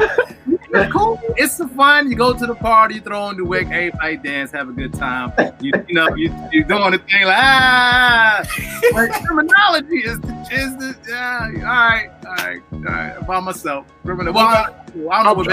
I'm trying to give your man some love too. I'm trying not to lean over there. You know what I mean? Too tough. I want to get Gangstar some love. They deserve some love. I bang with that record. I'm gonna stay with DeWick. Yeah. All right, Vay, what about you? I'm going with DeWick. Like we said in the joint, the show we did right before this. Like when I first heard Criminology, it just wasn't for me. It was too different, I guess. Obviously, it grew on me over time, so I really love it. But I just like DeWick more. All right. So at this point, Ev, just for my list, we're at Primo at 10, RZA at 8. Not me. I mean, I know, not you. I know. Huh? You said Primo at 10? I got Primo at 10 because the last round it was 8-8, then it went 8-9 because I said I had he won above the clouds. He won kicking the door. He won Come Clean, Kicking the Door, Above the Clouds, New York State of Mind, and he won DeWick. So yeah, now it's 10-8 Preem. Next up was Incarcerated Scarfaces and Boom. I'm one of those people who love Boom. I think it was incredible. I think maybe the first time I heard Royce made me always just want to look forward to a whole Royce Preem album. But it's Incarcerated Scarfaces. Like I felt like there were like 3 songs that RZA could play that I just don't have anything. I got nothing like for Preem to come back from. And it's Incarcerated Scarfaces, Cream, and Triumph. Like I just honestly don't think there's a comeback for those 3 songs. So even though I like Boom, you know what? I can't even say I like Boom better than Incarcerated Scarfaces. I still like Incarcerated Scarfaces better. So I had to go Incarcerated on that. What do you got, Corey? I got Incarcerated Scarfaces. It didn't matter what Primo played when this song came on. Like I was gonna go Incarcerated because all in my mind, as soon as I heard that drum beat, all I could hear was it's going down like that. Like that's all I heard. And yeah, I feel you. Yeah, I already know Purple Tape. You know what I mean? I bang with Royce. This is actually one of the first times I actually took Royce serious. I've been hearing about him on the internet for a while at that point. But then I heard this record, and Boom is a tough record. But I mean, Purple Tape joints are they're really tough to go against, man. They really are. Yeah. I mean, truth be told, I would have probably played Boom way back in the second round versus Bring the Pain or something like. He could have dropped that instead of Das. Yeah, I would have played Boom a long time ago. Ed, what about you? I already know Purple Tape. I'm still having a moment, man. I'm having a y'all moment. Everybody chose DeWick over the Purple Tape. I'm still having this moment, man. I gotta get out of this. But answer your question: Incarcerated Scarfaces. All right, no doubt. And Veg, Incarcerated? Absolutely. All right. So right now for me, Ev, just for me, I got it 9-10 Primo. Next up, and this was the 20th song, was All I Need, which I was shocked as hell RZA even played, versus the 10 Crack Commandments. I went 10 Crack Commandments easy. I just felt like, why are you playing an R&B song? You ain't played Triumph. You ain't played Cream. Primo played Devil Spy. Still an R&B song. Oh yeah, you're right. Well, I apologize. A whack R&B song because I hated All I Need. So you ain't like R&B? Nah, not really, man. I just, you know, it was cool. You know, maybe I wasn't with a girl at the time. Maybe I was just messing around. So I really wasn't with the commitment, you know, I'm going to hold you down forever, boo. I probably was out here, you know, just doing whatever. So, yeah, I'm going with 10 Crack Commandments on that. Corey, what you got? Yeah, I went 10 Crack Commandments, and I mean, it wasn't close to me. I'm not really a big, you know, Meth and Mary J fan either. Plus, I love the way Primo introduced it. The way he came in, I guess he played the original. Yeah, he was playing the same. Yeah. So I love that, and yeah, I went with that. What about you? Yeah. This is actually very tough for me because this is actually one of my favorite songs ever. And I feel like it deserves just some just due because to this day, people come out to that as their like wedding song. When couples are introduced at weddings, like people come out to this song. It's a very important song to our culture, honestly. You know what the crazy thing is? I apologize. I didn't like this version of it. Okay. There's another version. Maybe it's the video version. There's a version of this that I like, but it's not the RZA version. The Puff version. With a different third verse. Said that too. With the different third verse, where I'll be your missus, hugs and kisses. That's the version you like. Yeah. So if it's the Puff mix, then we don't know who the hell did it. But right. So but I agree with you. It's a very dope song. I just didn't like that version. Even still, I think I mean, I know we're talking about hip hop in its truest form, and the 10 Crack Commandments is definitely a hip hop song, but this song is, I think, a more important culture to Black people. It's a song that like really bridges like man and woman together as far as like for the last 25 to 20 years. Riddle me this, yeah. Is it this version that they come out to, or the Puffy version? Yes. They come out to the RZA Sharp version. Yes. I have not been to enough hood weddings then, because I've never heard anybody come out in the church to the RZA Sharp version. But I believe you. I believe you. Yeah, listen, you know it's tough for me to go against me. I got you. So I roll with that one for that reason. All right, Eb, what about you? I like controversy.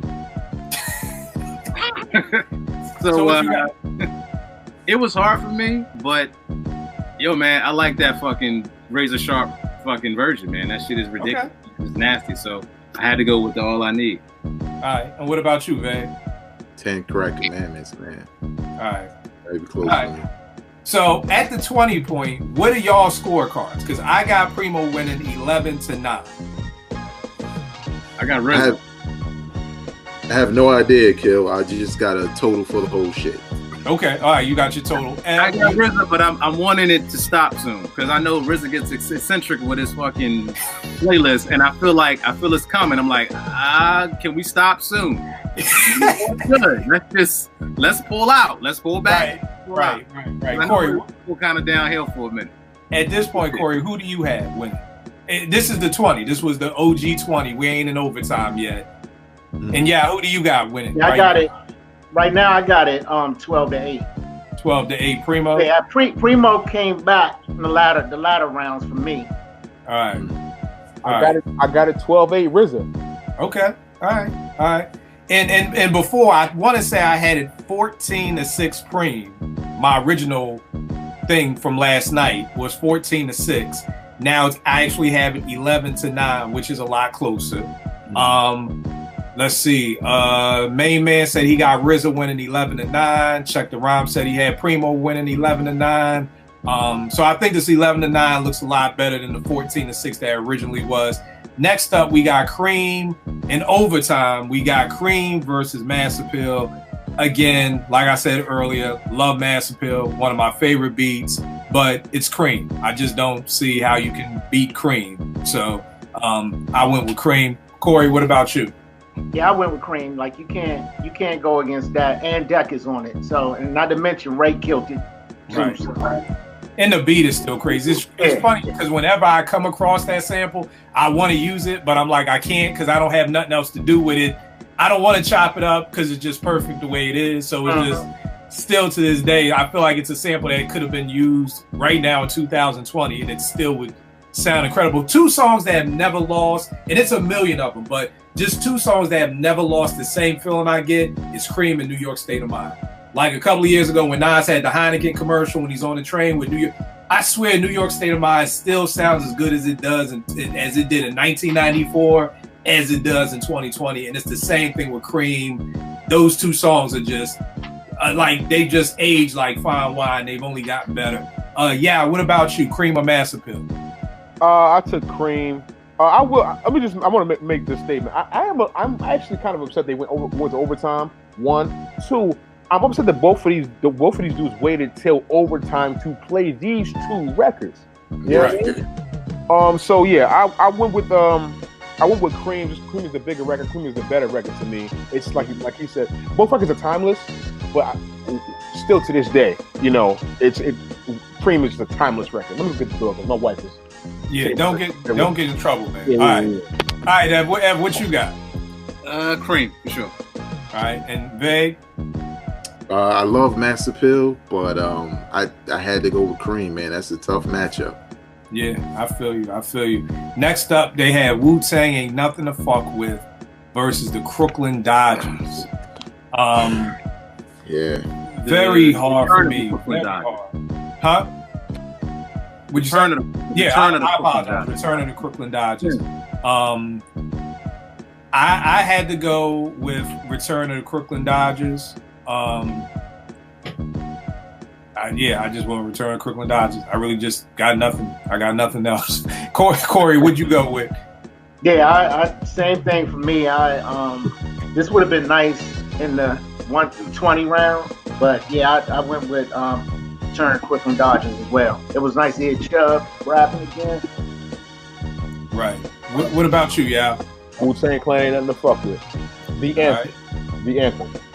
What about you?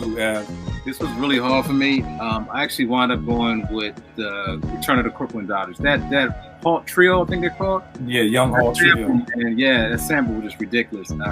And I thought it was a done deal when he played, Wu-Tang Clan Nothing to Fuck With. So I thought it was over. But when Primo played it, I was like, ooh, that's the one. That's the one that might do it for me. And I had to go with Crooklyn Dodgers. All right, what about you, Bag? I went with Return of the Crooklyn Dodgers. I didn't expect that to come on. I wasn't the biggest fan of Wu-Tang Clan Ain't Nothing to Fuck With as far as the beat goes. But I was just going off, okay, well, how did I feel when I first heard both of those records? And the Crooklyn Dodgers joint I liked instantly, so I went with that joint. All right, next up, it was My Dark Fantasy off of Ye versus the Classic Remix. That was easy for me. I went with Dark Fantasy. I never liked the Classic Remix. I thought it was whack. I just didn't like it at all. So yeah, I went with Dark Fantasy. Corey, what'd you go with? Yeah, I went with Dark Fantasy too. What about you, Yao? Dark Fantasy all day. Yeah, what about you, Ev? Same, Dark Fantasy. What about you, man? That was one of my picks in the other show. So yeah, I went with Dark Fantasy. Dark Fantasy. Next, this is where I kind of tapped out. I think Ghostface came in the joint and was like, "Yeah, this is the club." The lights came on in the club, like let's end this shit. Like, when Ghost is talking shit, like it's a rap. So, I don't even know what went against Triumph. I know RZA played Triumph next, but what did Prince come? Nah, represent. I'm going with Triumph. What about you, Corey? Yeah, same thing. Triumph, nothing beating Triumph. Yeah. Ditto. Triumph. Yeah, Veg, I forget. All right, I tapped out. At that point, I was like, all right, been fun, I'm out. So what was left? What got played next? Does anybody know what got played after Triumph? Yeah, I was done. By the time Gravel Pit came on, So RZA played Tenacia to DJ Premier's Friend or Foe. I took Friend or Foe. Yeah. Then RZA hold tight right there for a second, y'all. Who got Friend or Foe or Tenacia? That's that shit off the Lost Tapes too with Nas. Yeah, I can't do Tenacia. I got Friend or Foe. Friend or Foe. All right. And then what was next, y'all? RZA played It's Yours, and then Primo played So Ghetto. Oh, So Ghetto. What about you, Corey? Yeah, I like It's Yours. Oh, you went with It's Yours? All right, what about you, Ev? So Ghetto. And what about you, Veg? So Ghetto. All right, and now what's left, y'all? Gravel Pit for RZA. You know it's starting to get a little dingy when Primo played Christina Aguilera. Oh goddamn! I'm gonna just go with Gravel Pit. I had to go Gravel Pit. That was just like, really? Off the string. Yeah. What you got, Corey? Hey, I didn't know who to pick. They had me like, wow, okay. But I like both of them. But if I have to pick, I gotta pick Gravel Pit. All right. And what about you, Veg? I hate Gravel Pit, so I went with Christina Aguilera. Wow. Right. I do not like that Flintstone ass sounding Wu-Tang. Right? I don't like that shit. I didn't like it back then. I do not like it now. I feel you. And what was left? Yeah, was that it? No, there was one more. It was a Wu-Tang Clan, A Better Tomorrow, which I've never heard. And Nas, I Give You Power. I went with Nas, I Give You Power. Yeah, so I'm going with I Gave You Power. What you got, Corey? I gave you power all day. What about you, Ev? I gave you power. What about you, Veg? I gave you power.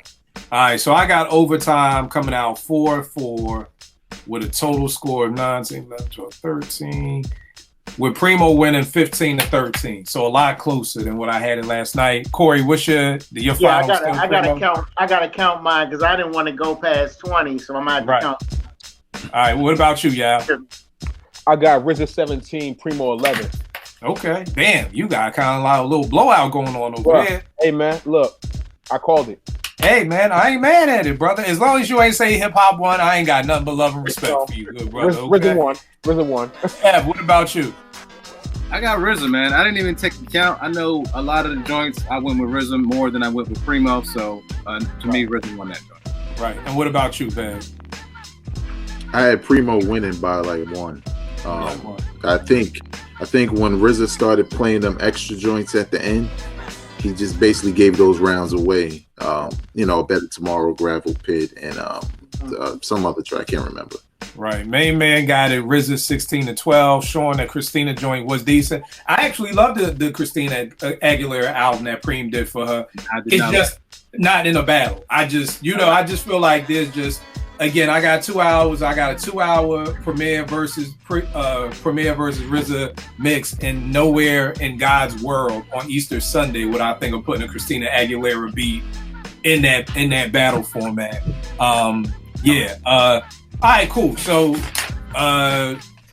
me and Veg and Corey got Primo, Yao, and Ev got RZA.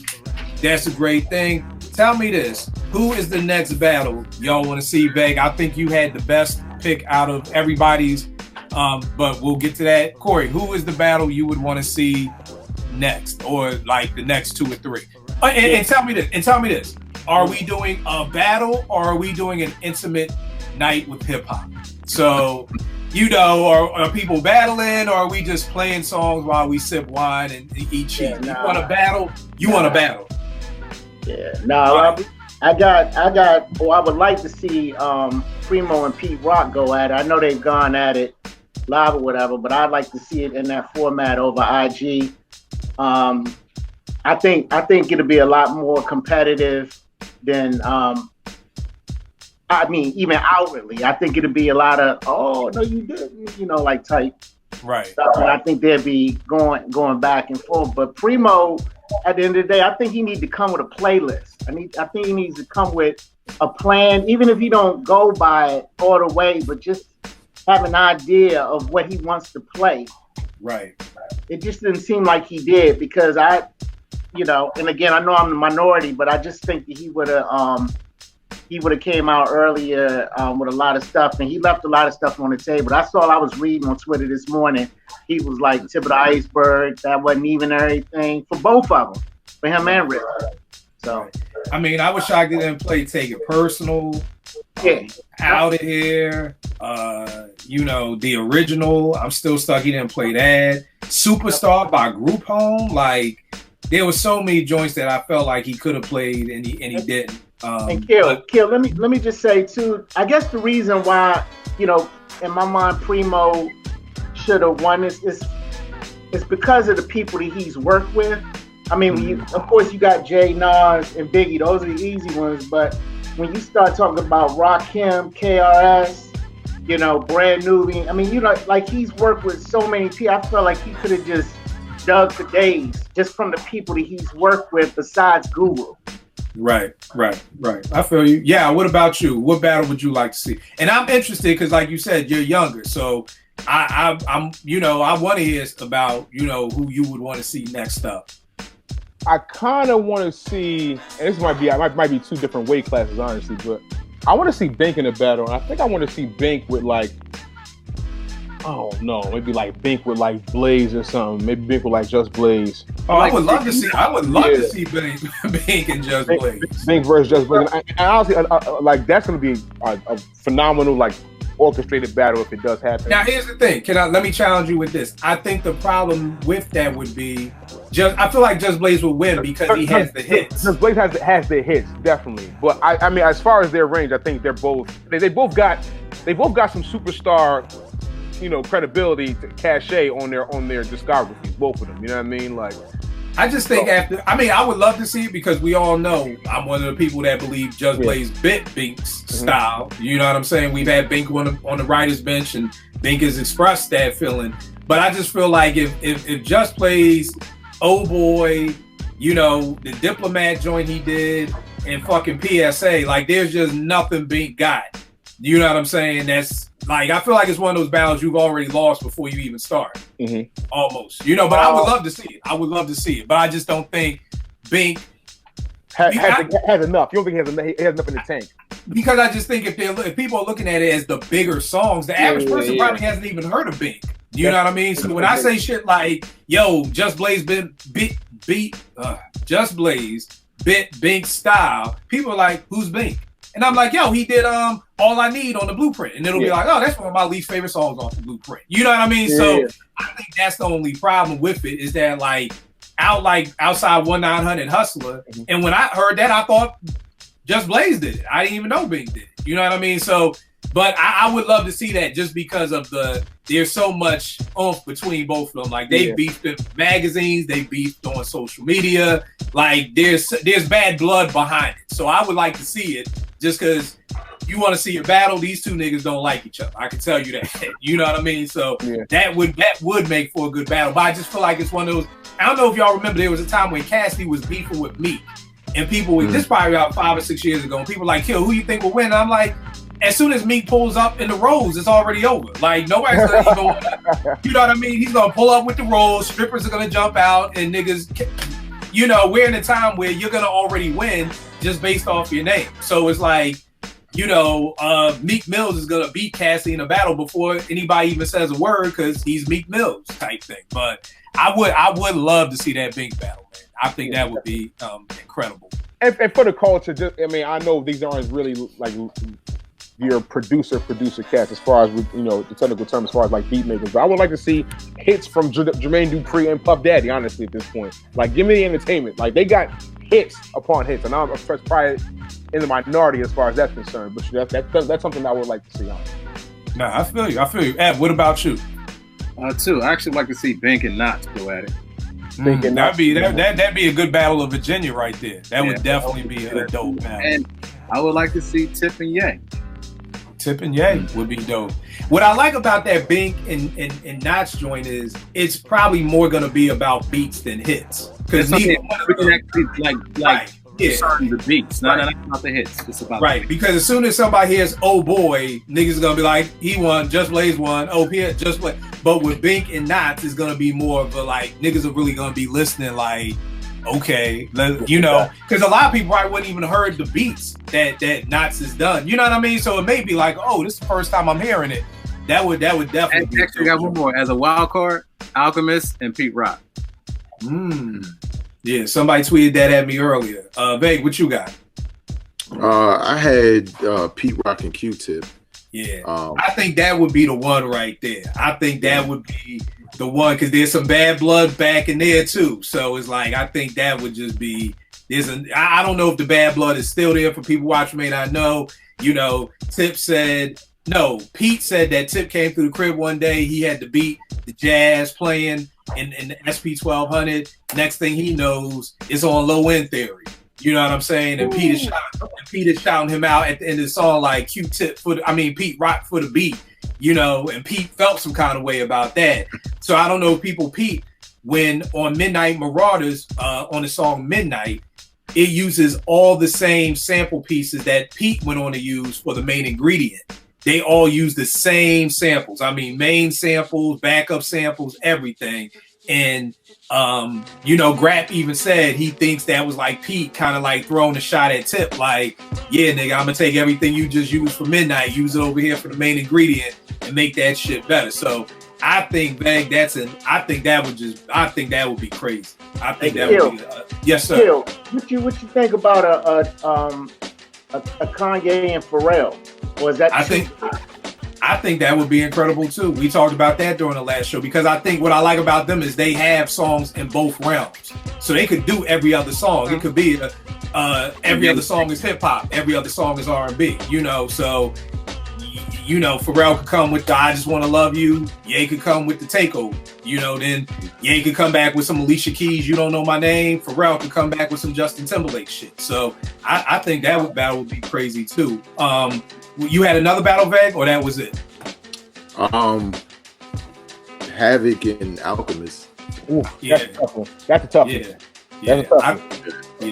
I think that would be dope. I want a 30 for 30 on that because I never understood how Alchemist infiltrated Mobb Deep and was able, like, because basically Mobb Deep was like Pete Rock and CL Smooth or like Gangstar. Like it was like Havoc did all the beats, and then one day here comes this white dude from LA now doing half the Mobb Deep album, and it's like, yo, what like that literally is like if just one day you woke up and the next Gangstar album only Primo did 6 and some new white dude did the other 6. Like, yo, what happened? Like, how did you infiltrate that? So that would be dope.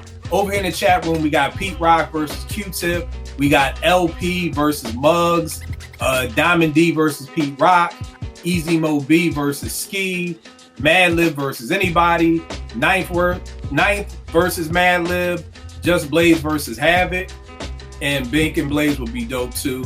Knots, Swiss Beats and Timbaland. I guess this is a part 2. West Coast Battle, Battle Cat versus Sir Jinx. And which album was better, Midnight Marauders or Main Ingredient? Woo!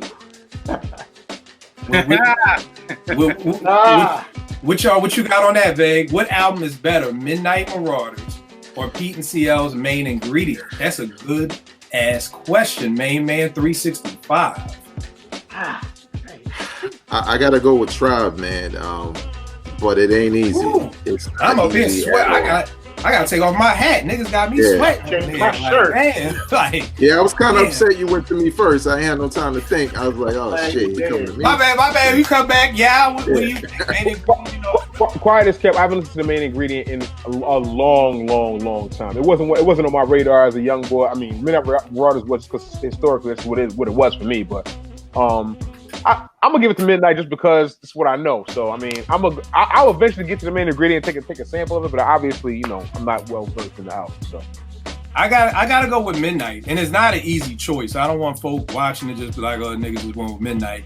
I mean, I'm just looking at these albums, and I mean, you're just talking 2 classic albums. Both of them to me are 5 mics, but I gotta go with Midnight. Like I remember the first time I heard a War Tour, like me and my homegirls and my homeboy was out shopping out in Redden at Timberland Outlet, and War Tour came on the radio, and it was just like, oh shit, this the new Tribe. Like, you know what I mean? You waiting for the comeback from Low End Theory. So again, good question. Both 2 5 mic classic albums, but if I gotta pick, I gotta go with Midnight. What about you, Ev? Midnight. I gotta go Midnight. I mean, Main Ingredient is a dope album, but it's Midnight. It's Midnight. Yeah. And what about you, Corey? I know Pete and CL. You already. Hold on. Let me just say this, okay? You got the shirt on, right? Right. I got to go with Midnight Marauders because, as a whole, listening to it from beginning to end, and it's only by a little bit. When I heard Electric Relaxation, that's the number 2 song in my world. Number 2 best hip hop song ever, besides Troy. So that's why that was tough. But as a whole, obviously both of them are 5 mics. But I got to go with Midnight Marauders. So. Right. Nah, and Big, what about you? Nah, same pick. Same pick, Midnight. All right.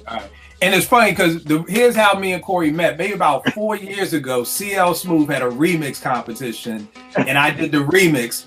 And CL had Corey, and what was Shorty's name? She ain't on Twitter no more, but you know who I'm talking about. Like CL had Corey and like 4 other people were the judges, and like this was like CL Smooth's hit squad right here, and Corey was like, yo, I'm voting for that nigga Kill, man. That shit crazy. And he hit me up like in the DMs, like, yo, man, I need a copy of that remix you did for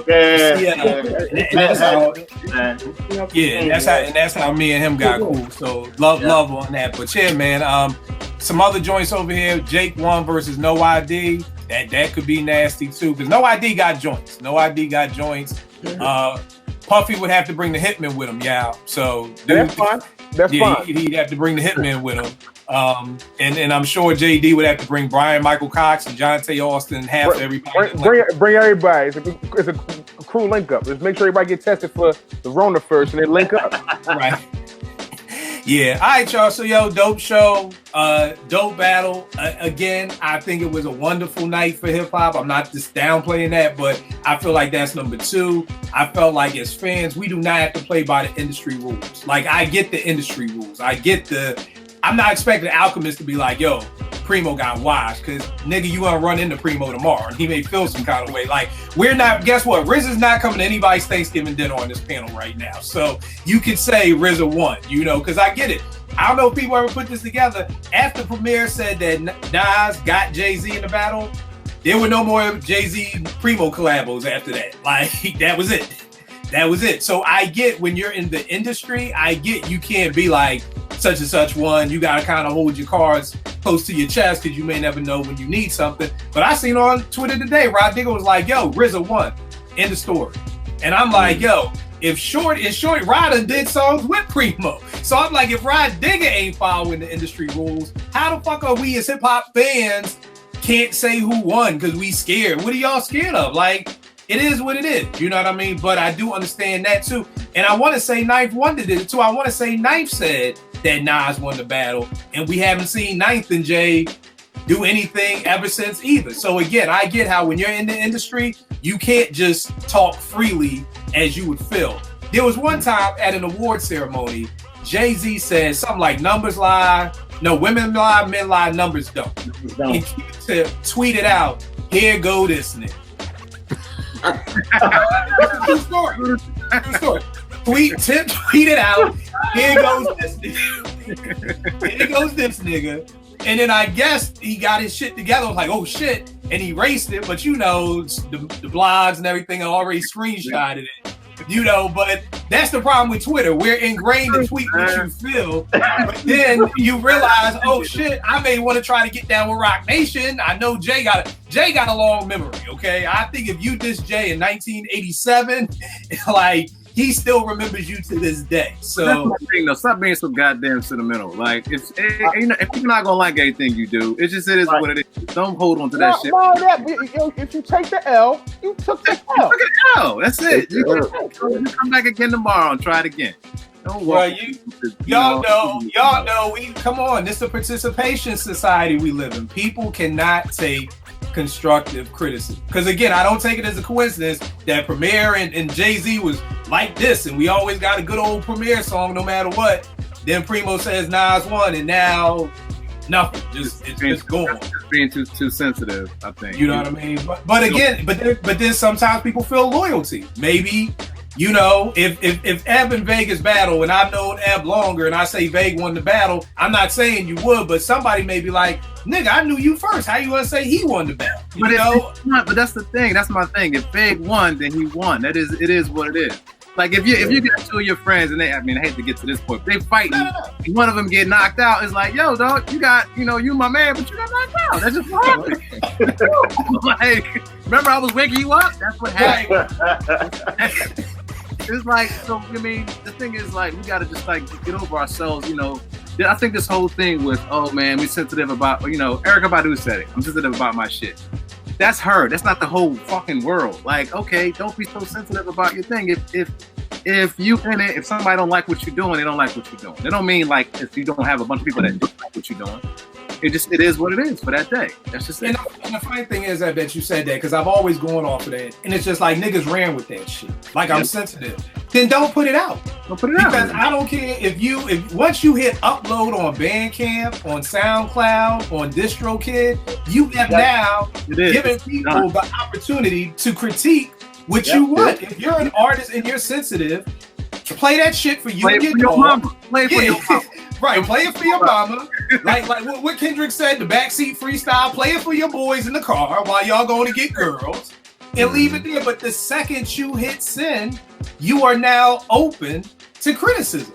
And the whole reason behind Badu saying that was like, hey, I'm gonna do Tyrone, it's a new song, y'all. Well, if you sensitive, don't do a new song. Do Apple Tree and do something we know, but so I agree with you 100%. But the society we live in now, that it's now like it is. Oh, I can't say who won hip hop.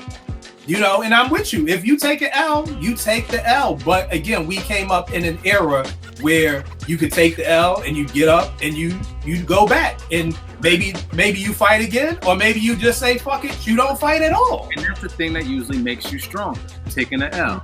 You take an L, you go back, you get stronger, and you come back stronger. Hey, look, iron always sharpens iron. Exactly. Iron always sharpens iron. And it's funny because it's just like we said in Breaking. Ozone and Turbo took that L. Shorty came out with the girl. Where'd they go? They went and found a little white ballerina and said, we gonna teach you how to backspin and then we gonna come back. Like, that's what it was supposed to be about. You know, if you take an L, it's all good. Like, damn, I took the L. I gotta get my mind right and come back. But I think, what's up, Vic? No, I agree. I feel like, you know, I was one of those people who also said hip hop won. Obviously, I was picking a person, you know what I'm saying? Like you said, hip hop won is the obvious point, you know what I'm saying? Like, we know this, but the point is it's a battle on display and is a contest to be judged, and that's all it is, you know what I'm saying? And I think just live in a time, especially with social media, where a lot of people before the Rona don't have they don't have enough to do. So they want to argue online about whatever, you know, RZA versus Primo, or it's about hip hop and it's not, or it's not a battle, and they have to just understand that nothing is black and white. You know what I'm saying? Sometimes shit is gray. You know what I'm saying? And you choose, like, even when you're an infant, you know what I'm saying, you're choosing what you want. You know what I'm saying? You give you an orange, you don't really like that shit, but you like a banana. Okay, the baby don't really fuck with oranges, but she like bananas. You know what I'm saying? So it's not a big deal to choose RZA over Primo or Primo over RZA. It shouldn't be, at least. But I think for a lot of people in social media, they just think that's what social media is, to sit on a soapbox and, you know, say, you know, listen to me. But, you know, I get down, Kill. I don't fuck with y'all. I don't respond to y'all. I don't give a shit. I love the battle. I felt Primo won by 1 point. You know what I'm saying? Could have easily went the other way. But it was just great to see.